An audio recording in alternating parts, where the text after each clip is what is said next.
everybody, my name is Jennifer and welcome to my new series, Vinyl Obsession. Everything about vinyl collecting from a beginner's point of view, and you can follow along with me and we can grow together. So I started vinyl collecting not that long ago, about a month ago, and I'm not sure what triggered it in my mind because I always had kind of a negative connotation about records because I grew up listening to them and it just seemed like an old format that was out of date and old fashioned. I remember my mom and dad played records constantly. We had the one with the changer, which apparently is very bad for your records, but we had like a stack of records that would just play over and over. They'd play this way, then they'd play this way, flip over. And I had them memorized. Like I would play with my little Legos sitting in the living room and we would listen to mostly classical music and hymns. And so I kind of had a love-hate relationship with it. I loved listening to the classical music and the hymns and how it made me feel. I loved the music, but at the same time, it was like, I felt like it was old-fashioned. You know, as I grew up, we got cassette tapes and I could put them in a Walkman and walk around with it. And then I think when I was about maybe 10 years old, 11, CD Walkmans came out. And I was totally not expecting this, but my dad got me one. And I was like, I think he got it from like Sears, which was the main department store where everybody got all their audio gear at the time. And I love that thing. It was terrible. It skipped all the time because it was like the first iteration of a CD Walkman and it had no non-skip technology. But I mean, it was amazing to listen to CDs as we were in the car. I could listen to CDs everywhere. And then of course along comes MP3s, and now here we are today with streaming services. If you know anything about me, you know I love music. I'm a musician, I'm a songwriter, and so that always has me kind of in the musical world. And I can't remember specifically what kind of got stuck in my head about wanting to just look into vinyl records. Like, what's all this talk about vinyl? It seems to be making a resurgence. If it's making a resurgence, there must be something good about it, or else people would not be investing so much into it. It seemed to be more than a fad to me. It seemed to actually be a way of listening to music that was valid and good. So I started looking into it, and I said, well, I asked my mom, I said, Mom, can I get a record player for Christmas? And I asked her for one of those, the ones on Amazon, like they're like the suitcase ones that you open up and the speakers are built in and it just plays right there on the thing. And she said, sure, Jen, we can do that. She says, but I think maybe you should look into like another turntable that might be a little bit like better quality, because I don't want it to fall apart on you or not play your records very nicely. So I did some research and I found that people do talk a lot of trash about the Amazon ones. They're called, like, they have a Victrola one and there's another one, I can't remember the name off the top of my head. And but you know what, if that's what you have the money for and you're interested in vinyl, it's fine to get. You know, it's not going to have the sound that maybe another turntable would have, but it's still something to play your records on and just enjoy the hobby and enjoy the physical feel of records and picking them out and hunting for them. So there's nothing wrong with those. I ended up getting a Fluence turntable, and it's working well for me. And so now I just needed records. So my mom got me this record player, sent away for it, came, I set it up, and I'm like, I have no records, I can't take it. So I was going out the next day and I went to, I found a record store in Sarasota, Florida, about an hour from where I live, and it was called Rocket Star Records. And we went in there and I was like, oh my goodness. It was just, they had records just everywhere. I mean, they had the normal like things that you go through like this, but then they had overflow and there was crates on the floor. I was like falling over boxes. There was a weird old cat that tried to bite my friend. It was a whole experience. When they say record collecting is an experience, they are not joking. I mean, this place was both terrifying and amazing at the same time. It was fine. I was just not used to like being in that kind of store that was like just stuff everywhere. But then again, I started thinking about them, like, imagine what might be in this pile. Like what wonderful music that I remember from my youth might be in this stack of records. And because I grew up on these things. And fun fact, when my parents weren't home, my brothers would break out like their rock and roll collection and like Michael Jackson Thriller and stuff that my dad just didn't want being played. So they would do that. Remember my brother had Eddie Murphy like comedy on a record. It was so bad. I was like, oh my goodness, we're going to hell. That was my thinking at the time. And but no, it was really fun, and we used to dance. And so it has a lot of nostalgia for me, but also it has some great things to it. I love the physicality of records. I love being able to pick it up and hold it. I know probably most collectors do say this, but being able to hold the music that I own and look at the jacket and the pictures, and it, just everyone is different and unique, and it's made intentionally. And actually, I like this Disney. I'm going to talk about my favorite records in a minute out of my collection, my small collection that I have. But like for example, this Disney record, I got it, and I got it because I'm not a huge Disney fan. Like I like Disney World. I go there sometimes, and I will watch the movies. I'm not like obsessed with it, or like there's a lot of movies I haven't seen, and my friends are like, oh, you haven't seen that? How is that possible? And I'm like, I just didn't feel like it. But these had a lot of the songs that from movies I've seen and heard, and I really love this album, but I'll talk about that in a minute. So I went to the store and I found 3 records. I found 2 classical records, and I found Joan Armatrading track record. If you haven't heard of Joan Armatrading, she's still alive today. I actually followed her on Instagram recently. And she is, well, let me show you her record. This is Joan Armatrading track record. I think this is kind of a collection of greatest hits. I don't think it was its own album. I think it was like after she had a bunch of music out, they made this. But this has songs that I love on it. It has The Weakness in Me, Love and Affection, and Willow. Those are my 3, like, I almost cry when I listen to them. And the rest of the album is really good too. I can just listen to it without skipping any songs. Because sometimes if there's a song that irritates me so much, I can't even let it play. I have to like skip it. But this album, I can let this play all the way through. So I guess we'll let that commence. Me showing you my current favorite albums. This will change and morph with time as I collect and as I, listen to one maybe too much, and then I'm ready to listen to something else. I kind of get tired of it, which I try to buy albums. My philosophy right now on buying records is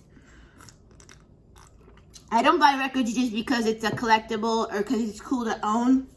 I only buy albums that I really want to listen to and that I'm willing to listen to the whole album.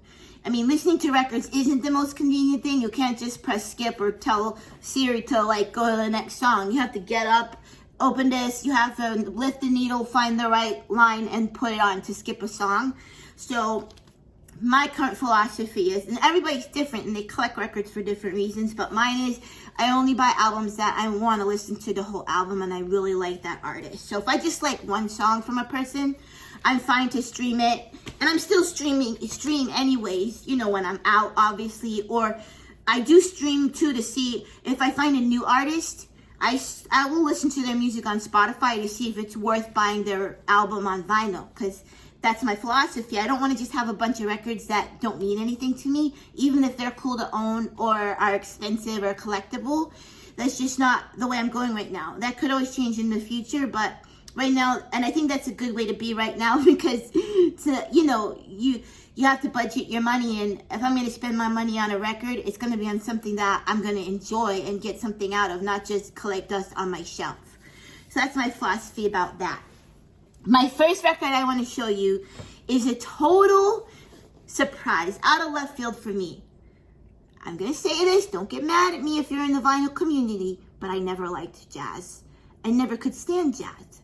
And I think that's because I'm a child from the 80s, and all the jazz I grew up listening to was Kenny G. Sorry, Kenny G, but it just brings back, like, memories of Kenny G. I don't know how to say it. He's a good musician. I guess he's a great musician. I mean, he was very popular, but I don't know. His music just, it's kind of there, and it just doesn't do it for me. If you love Kenny G, that's cool, because, you know, he's a great musician. He didn't have many hits for no reason. So, but for me, that's what jazz was. So I took a chance because I kept seeing collectors. I watch a lot of vinyl videos, by the way. So some of my current favorites are Noble Records, The In Groove, and Melissa Murphy's the woman who does vinyl channel. So I seen that they all recommend this. Like, if you want to get into jazz or something, to try out this, that, like, to have this in your collection. So I saw it at the record store, and I was like, okay, I'll get this. It wasn't much money. I don't remember how much it was. I don't think it was like $10. So I decided to take a chance on it. Came home, was like, I'm not gonna like this. Disclaimer, I did know the song Take 5 already. It's a very popular song. You've probably heard it even if you don't know the name. So I knew I liked that song, but I thought that was an anomaly. Like, I just liked that one jazz song, and that was it.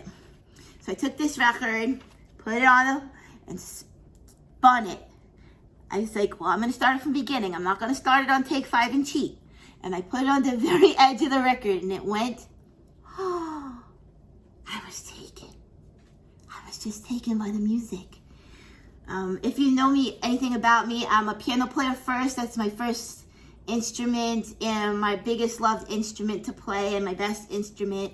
And when I hear piano, anytime I hear piano, I almost start moving my hands to music, and my head just goes and my brain just starts firing neurons or serotonin or whatever it is. I mean, I love to listen to piano playing. And this just took me away. It's piano, and it has, I want to say it has other instruments, maybe saxophone, and I don't know. I probably sound really non-schooled in jazz right now. But this album changed my mind about jazz. I thought jazz was horrible, and then I heard this. So I want to thank the people in the vinyl community for pushing it so hard. And I'm just grateful I kept an open mind and decided to give it a shot. And you never know, you might like a kind of music that you used to not like when you were younger. Tastes change, your tastes mature and grow up. And also, you might think you don't like something because you heard one version of it. Like, I heard Kenny G, and I was like, not for me. But this is really amazing to me. And so, I love this record. It was one of the first 3 records I bought from that record store in Sarasota. And it's all I had for a while. And those 3, and I just listened to it constantly. It's not a very clean copy, I got to admit. It's got a lot of pops and snaps. The pops and snaps actually bring me back to my youth, because our records must have been tore up. I thought that's how a record was supposed to sound. Growing up, all our records were like, in between the songs, you know, you could hear all the little snap, crackle, and pops, and I thought that was how a record's supposed to sound. Apparently, they're supposed to sound really quiet and smooth, but like I said, our records got a lot of use. They were on that changer, getting flipped back and forth, and so they were really put through some stuff. Well-loved records. Bringing you back to today's age, my next favorite album, Ed Sheeran's, I think it's called Equals. I mean, that's what it says on the front and on Spotify. The new Ed Sheeran album. It's so good. I've always liked Ed Sheeran. I'll listen to pretty much all his music. I mean, most of his songs, if I don't love it, it's like a song that I can at least let run and it won't drive me crazy. You know what I mean? Like, I feel fine to put on an Ed Sheeran playlist and just let it play. I just really like Ed Sheeran. I like his style. I like that style of music. I like his voice, his creativity. I like how he has like some rap influence and just different influences in his music. So that's my next favorite current album. The third one, which I already showed you a sneak peek, is Disney Volume 1 and 2. Now, I know it's Disney music, but this is really good the way they put it together. Like the order of the songs is really nice. It starts off with Bare Necessities, then Let It Go. I really love the Bare Necessities song. Oh, it's still good. How Far I'll Go is all right. A Whole New World, love it. Colors of the Wind, love it. You've Got a Friend of Me, love it. Circles of Life, love it. Under the Sea, love it. You get my point. There is one downside to this record, and that is side B of disc 2. Okay, they really dropped the ball here. You can tell they kind of ranked the songs from best to worst, maybe. I'm just saying that. I don't know. Don't get mad at me, Disney. But side 2 of disc 2, I probably will never play again. The only good song that are on side 2 is the first song, Almost There, from The Princess and the Frog. I liked that song. And then When She Loved Me is on here from Toy Story and Toy Story 2. That's a really beautiful song, but the rest of the songs drive me crazy on side 2, disc 2. So it's not worth it to me to even put on that side because I'll have to endure Everybody Wants to Be a Cat from the Aristocats. It's a Small World. I mean, either you love it or you hate it. I'm on the latter train. Zippity Doo-Dah. And the Mickey Mouse March, which I didn't even get to because right around Zippity Doo-Dah, I was like, take this off the record player. So, I like all of disc 1 and side 1 of disc 2. Just a disclaimer, just my opinion. I don't know. If you love those songs, I'm so sorry. There's nothing wrong with them. Just not for me. All right, bringing it back again. We're going back and forth. We're taking a time machine. I got this at Record Store Day. Carole King in concert, live at the BBC, 1971. I got this at Record Store Day, my first Record Store Day ever, which was held on this Black Friday of this year after Thanksgiving. And I found a local record store in Lakeland, Florida. It's called Jesse Carl Vinyl. And I said, okay, this is where I want to go for Black Friday. They said I could go somewhere. And she did a flip. Like, she showed a bunch of the records that she had in for Record Store Day. And I saw this one. And I was like, oh, I love Carole King. She's like one of my biggest influences in my own music that I write. And so I went to Record Store Day. I thought I was going to be the only one sitting there. There was a line. Who knew so many people love records? And I was like, okay, cool. Even though there was a line and I was in the back of the line, I just felt cool that there was this whole community. And when I got out of the car, everyone's like, hey, like we're all there for the same reason. We all have the same passion. At the time, my love was growing. I wasn't quite at the obsessive special interest level that I'm at now. But I got in line and everyone went in orderly. And I made a rookie mistake because the store was very small. She did let everybody come in, but the bins with the new records for Record Store Day were all here by the door. And so the first 3 people were in front of them. So you would have to wait in line still to look at those records. I was so excited just to go to the record store that I just went in and started looking at all the other records she had, like the old records. Then I turned around and I realized the line had grown and more people were getting in line and just coming to those new Record Store Day ones. I should have stayed in line and hit the Record Store Day records first, then went to the rest of the store. Rookie mistake will not happen again, but it's okay because when everyone was gone from the big mad rush and there was just a few of us left, I went over to that bin to see if anything cool was left because I missed out on everything. And I could not find this record. And I was like, oh man, someone must have bought it. Like, who wouldn't want Carole King in concert live at the BBC? So somebody told me to ask the woman who owned the store. I was like, did someone buy the Carole King record? Because, it's not like a lot of people, so she knows what she sold. And she's like, no, I don't think anyone bought that. I was like, well, I didn't see it. She said, let me check. She went and looked through. Sure enough, it was there. And I bought it. I was so happy. I thought for sure, everyone was in line just for this record. Apparently not. It was more for the Aerosmith and stuff. But to me, this was the treasure in the bunch. And I'm very happy I got it. It plays beautifully. It sounds amazing. It's a live version. I really love live recordings from artists if they're recorded well, not like if they're recorded with a potato or something. That's a joke, like not a real potato, but like a not good source. But this was recorded really well and it sounds beautiful. So I'm so glad I got it. This is another new but old. This is I got this is a Target exclusive Charlie Brown Christmas. Again, it's piano. I can never say his last name. Vince, this guy, trio. And again, this is kind of jazz, but it's Charlie Brown.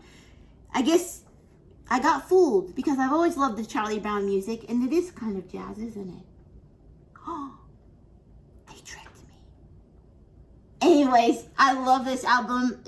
Everybody's heard this music pretty much.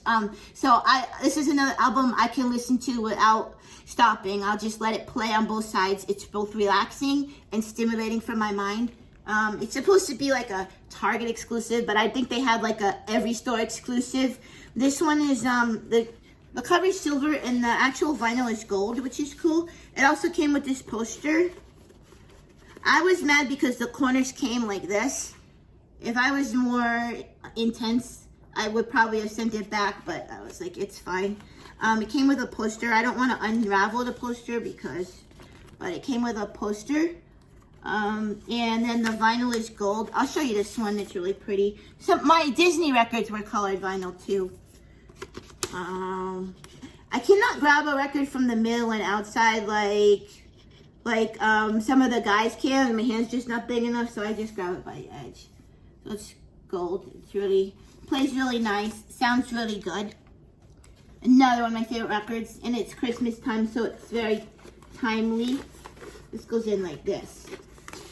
I'm still getting used to handling records. I'm not the most careful person when I handle stuff, so. This next one I bought as literally because I thought it would be a joke. I was at Goodwill. I went to Goodwill to look for records. Didn't find a lot at that particular Goodwill, but I found this, and I bought it because I thought it would be funny. It was called The Art of the Lute. The Art of the Lute. And I was like, what is this, like a guy talking about how much he loves the lute? I didn't know what it was, and it was like $1, so I bought it. I put it on my turntable, gave it a spin, and this is one of the most relaxing records I've ever heard. It's not a guy talking about the lute. It's a guy playing the lute. And he's playing a bunch of well-known classical pieces. And it's beautiful. Out of all the records, I got a few records from Goodwill and just listened to them. This is the only one I kept. The other ones, I actually went and gave back to Goodwill. I was like, I just don't want to keep these because they were like really bad. So this one, I was very surprised. I thought I was doing something funny and just wanted to hear this man talk about the lute, but it was a beautiful record. It's valuable to me. I looked it up on Discogs.